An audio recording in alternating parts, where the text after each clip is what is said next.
Okay, so I'm going to talk a little bit about, this is so much better. I'm going to talk a little bit about some history of it. It's just a little bit. And then we'll go back into topics and kind of a trend for the whole thing. Or maybe I'll get to the manifesto. I want to do that. Okay, so this is what inspired me. This is a book, 1993, by Mitchell Waldrop. And it's sort of, if maybe some of you have read Chaos, which is a famous book back in the day, James Glick, or Glick. This was sort of a part of a series of books that appeared after, where people are trying to get into some sort of new area of science and write about it and get exciting things out.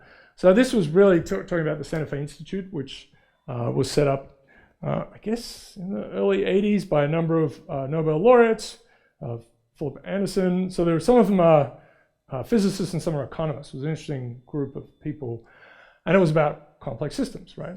And it's a nice place to live, many of them being connected to Los Alamos, and Santa Fe is just nearby, and it's all very nice. And they live in, kind of bought an old mansion, and it's been expanded. So it's been a great sort of voice, I suppose, for complex. And there's been good work come out of it. It's not an educational place. It has a summer school, which if you're interested, you could go to that.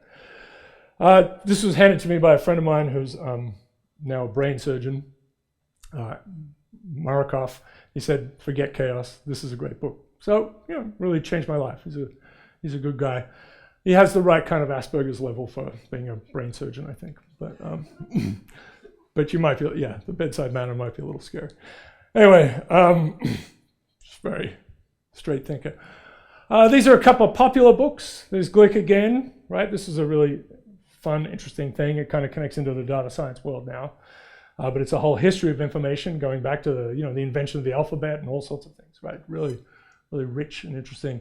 Neil Johnson has just moved to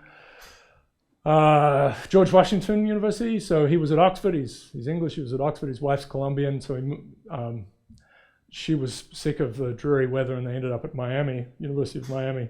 But now he's back up, moved back up here. So he's starting a big data science group there. Melanie Mitchell, who's been part of the Santa Fe Institute for a long time. So these are nice, popular books. Things are getting a bit older. We're going to talk about scaling, and this is sort of a famous piece on scaling. It's a little more mathematical, but it's definitely a great thing. So we're going to talk about some of the stuff that's in here. So I'm throwing this one in here. I'm going to say Jeff West has written a book called Scale. Do not read that. There's a whole other thing I could talk about there. This is an interesting piece. This is really about complexification, right? So this is about why you get structures repeating over many, many scales. And then this, it is what it is, creation of the universe, right? It's a pretty solid book. This is 1989, holds together very well, but it has a beautiful piece that I'll put in here for the first time properly, that gravity gets to complexity, basically, right? So you've got a big mess. Obviously, there's a big bang, some tricky details to figure out about that, right? Like, where did that come from? But you've got all this stuff. Any kind of messiness there, you're going to end up with a collapse because of gravity, which we all believe in, right? That's real.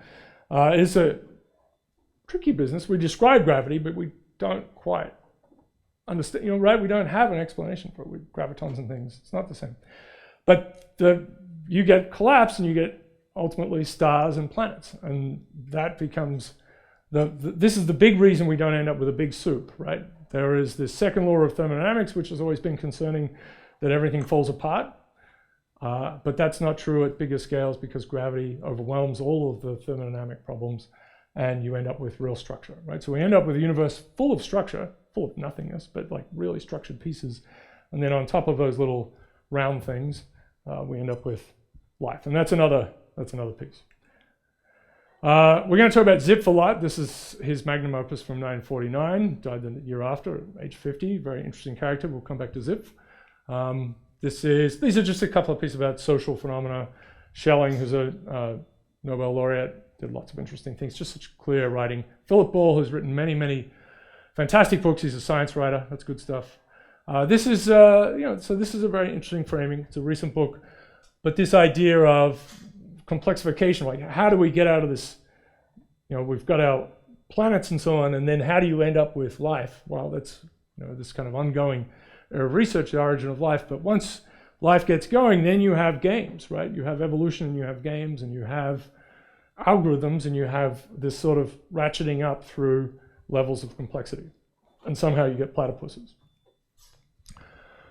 And I'll talk a bit about stories towards the end. That's going to be an end piece, but this is I think enormous. I think stories are, we're homo narrativus, and I think this is the way to understand a lot of what goes on in social phenomena. There are a couple of older pieces, complex adaptive. So this comes out of a social sciences background. This guy's a geophysicist, but sort of physics person. This is a bit of a smush of everything. This was an attempt to write a textbook, but again, going back in time, getting a bit dated. There are all these places that, and it's been interesting to watch these over time, like how they've held together. Santa Fe Institute, as I said, very famous. There is this very strong networks institute now at Northeastern. Many great people are there, and they have a PhD in networks. I think it's just called networks, right? So we've sent, one of our students was in their first cohort, just about to graduate, I would think. And as I said, Ryan Gallagher's now there as well. So this is a nice connection for us. We have some actual strong connections there. MIT has a data systems and society, right? It's an institute for it. And it's not clear what's coming out of that, but that's a new thing they've added. There is Yanir Vayem's Nexi, interesting place. It's sort of a separate thing next to MIT as well. Michigan, some very famous people here. Lots of other places, and of course us. So, but we're really doing well. All right, in the scope of all these things. I want to point to a couple of, so this is just a Twitter feed, Complexity Digest, which is just a good gathering of things. There are a couple of magazines and sites that tend to write generally about science in a good way, and Nautilus is still hanging in there. It's some beautiful pieces over the years. Not everything is right that they put in there, but it's good. All right.